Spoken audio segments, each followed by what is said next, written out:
Hello friends, welcome back to my channel legal shorts in Hindi.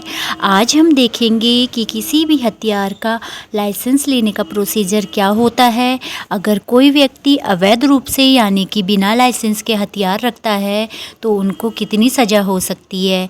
लेकिन उससे पहले एक इम्पोर्टेंट बात करेंगे कि अगर आपने हमारा चैनल अभी तक सब्सक्राइब नहीं किया है तो प्लीज़ सब्सक्राइब कर लीजिए ताकि हम आपको ऐसी ही और भी लीगल इन्फॉर्मेशन देती रहें। तो चलिए शुरू करते हैं आज का हमारा ये वीडियो। हम सभी लोगों ने मिर्ज़ापुर और पाताल लोक जैसी वेब सीरीज़ देखी और गैंग्स ऑफ वासेपुर जैसी मूवीज़ भी देखी हैं, जिसमें लोग बिना लाइसेंस के हथियार को यूज़ कर रहे थे और अंधाधुंध गोलियां चला रहे थे। तो क्या व्यक्ति इस तरीके से हथियार चला सकता है? इस तरह से हथियार को बिना लाइसेंस के रख सकता है? यहाँ तक कि रियल लाइफ से बढ़कर रियल लाइफ में हमने कानपुर में विकास दुबे केस का इंसिडेंट देखा, जहां पर विकास दुबे और उनके साथियों ने अवैध रूप से हथियार रखे हुए थे। पुलिस वालों से हथियार छीने और यहां तक कि 8 पुलिस वालों को मार गिराया। क्या कोई व्यक्ति इस तरीके से हथियार रख सकता है? अगर कोई भी व्यक्ति बिना लाइसेंस के हथियार रखता है तो उसे मिनिमम 7 साल की सज़ा और मैक्सिमम 14 साल की सज़ा हो सकती है। आर्म्स एक्ट 1959 में पहले अगर कोई व्यक्ति अवैध रूप से हथियार रखता था तो उसे 5 साल तक की सज़ा हो सकती थी। 2019 में आर्म्स एक्ट 1959 अमेंडमेंट की गई, इन सज़ाओं को बढ़ा दिया गया और इसके अलावा कुछ नए प्रावधान भी लाए गए। अब अगर कोई व्यक्ति अवैध रूप से हथियार रखता है यानी कि बिना लाइसेंस के अगर कोई व्यक्ति हथियार रखता है तो उसे कम से कम 7 साल तक की सज़ा और उससे ज़्यादा भी मैक्सिमम 14 साल की भी हो सकती है। अगर कोई व्यक्ति लाइसेंस के लिए अप्लाई करता है तो उसका क्या प्रोसीजर होता है। सबसे पहले हम बात करेंगे कि किसको लाइसेंस मिल सकता है। तो किसी भी भारतीय नागरिक को जिनकी जान को खतरा है, आत्मरक्षा के लिए लाइसेंस के लिए अप्लाई कर सकता है, या कोई भी व्यक्ति जो खेलकूद में निशानेबाजी करता है वो लाइसेंस के लिए अप्लाई कर सकता है। इसके अलावा आर्म्स फोर्स रिटायरमेंट भी अप्लाई कर सकता है और पुलिस रिटायर्ड या कुछ विशेष पदों में रहने वाले व्यक्ति भी हथियार के लिए लाइसेंस के लिए अप्लाई कर सकते हैं। आर्म्स के हथियार यानी कि हथियार के लाइसेंस के लिए एप्लीकेशन सबसे पहले देनी होती है। डिस्ट्रिक्ट मजिस्ट्रेट के पास एप्लीकेशन देनी होती है, उसके साथ एक एफिडेविट लगाना होता है। उसके अलावा आपको अपना बर्थ सर्टिफिकेट, अपना चरित्र सर्टिफिकेट और अपनी संपत्ति का ब्यौरा देना होता है। आप क्या काम करते हैं, आपका बिजनेस क्या है, वो भी आपको बताना होगा। इसके अलावा आपको बताना होता है कि आपकी जान को क्या खतरा है, क्या कारण है कि आपको लाइसेंस इशू कर दिया जाए। ये सारा कारण आपको आपकी एप्लीकेशन में डॉक्यूमेंट के साथ देना होता है। इसके बाद डिस्ट्रिक्ट मजिस्ट्रेट आपकी फ़ाइल को एसपी के ऑफिस में भेजते हैं और एसपी आपकी फ़ाइल को आपकी लोकल थाने में जहां आप रहते हैं उस थाने में भेज देता है। लोकल थाने में पुलिस ऑफिसर आपकी सारी डॉक्यूमेंट को चेक करता है और आपने जो भी पूरा रिकॉर्ड दिया है, रिकॉर्ड्स की वेरिफिकेशन की जाती है कि आपकी सारी चीज़ें सही हैं या गलत, आपका एड्रेस सही है या नहीं, जहां आप रहते हैं वहां से आपकी इंक्वायरी कराई जाती है, आपका क्रिमिनल रिकॉर्ड देखा जाता है क्योंकि आपका पास्ट और प्रेजेंट कैसा है, आप किसी आपराधिक गतिविधि में लिप्त तो नहीं हैं, आप क्या बिजनेस करते हैं, आपकी संपत्ति कितनी है, क्या आपने कोई लोन या उधार ले रखा है। आपकी पूरी तहकीकात की जाती है कि आपका क्या रिकॉर्ड है। उसके बाद लोकल थाने आपकी रिकॉर्ड एसपी के पास ऑफिस में फ़ाइल के साथ भेज देता है। SP national crime record bureau से पता करवाते हैं कि देश के किसी भी थाने में, किसी भी जगह में आपका कोई आपराधिक केस तो नहीं चल रहा है, आपका कोई भी क्रिमिनल रिकॉर्ड नहीं मिलना चाहिए।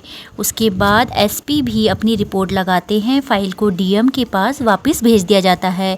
उसके बाद डीएम उस व्यक्ति को जिसने लाइसेंस के लिए अप्लाई किया है अपने ऑफिस में बुलाते हैं, उनका इंटरव्यू लेते हैं कि क्या उनके अगेंस्ट कोई केस तो नहीं है, उनका कोई आपराधिक रिकॉर्ड तो नहीं है, उनको ये लाइसेंस क्यों इशू कर दिया जाना चाहिए, उसकी जान को किससे खतरा है और क्या खतरा है, वो अपनी सारी बातें रखने के लिए कहते हैं।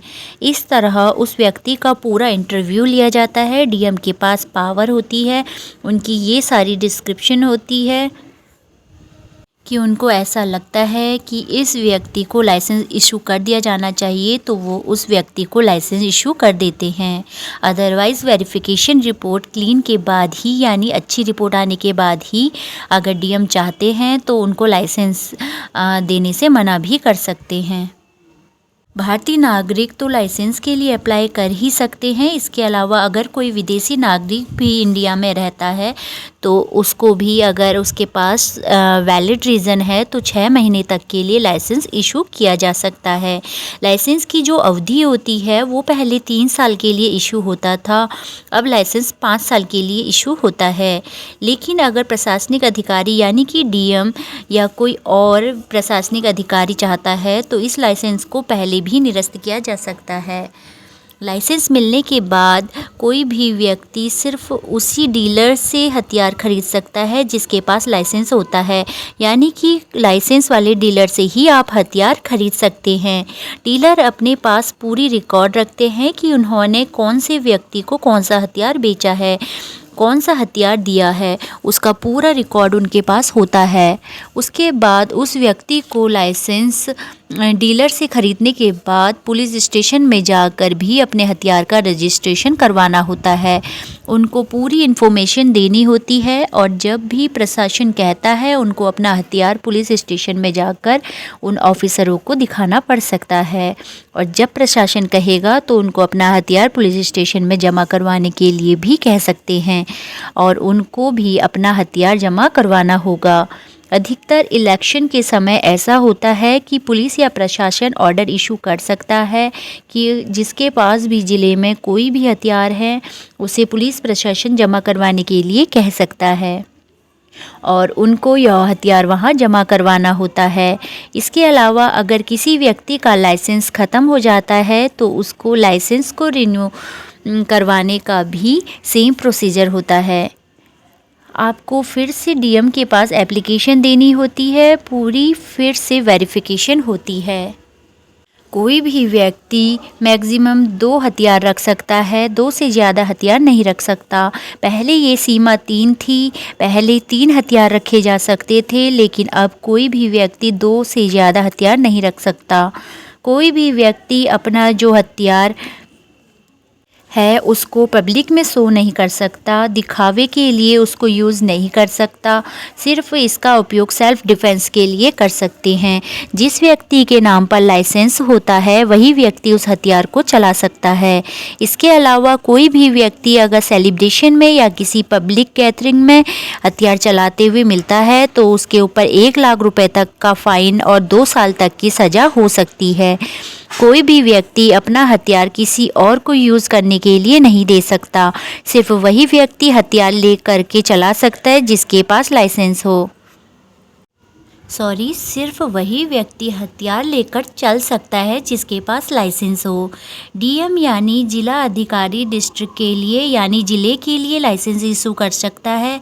अदर राज्य देश के किसी भी राज्य के लिए लाइसेंस इशू करने का जो अधिकार है वो सिर्फ और सिर्फ गृह मंत्रालय के पास होता है। जिला अधिकारी सिर्फ ज़िले के लिए, सिर्फ और सिर्फ ज़िले के लिए लाइसेंस इशू करा सकते हैं। अगर किसी भी व्यक्ति की जिसके पास लाइसेंस है अगर उसकी डेथ हो जाती है तो उसका लाइसेंस और हथियार पुलिस स्टेशन में जमा करवाना होता है।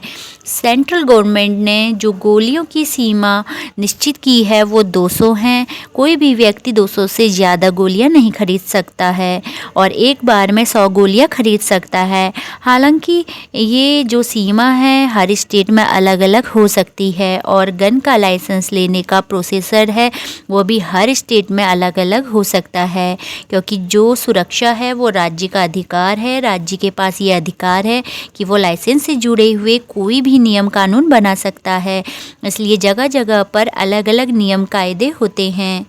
लाइसेंस इशू करने की जो फ़ीस होती है वो भी हर राज्यों में अलग अलग हो सकती है और ये डिपेंड करता है कि आप कौन सा हथियार के लाइसेंस बनवाना चाहते हैं।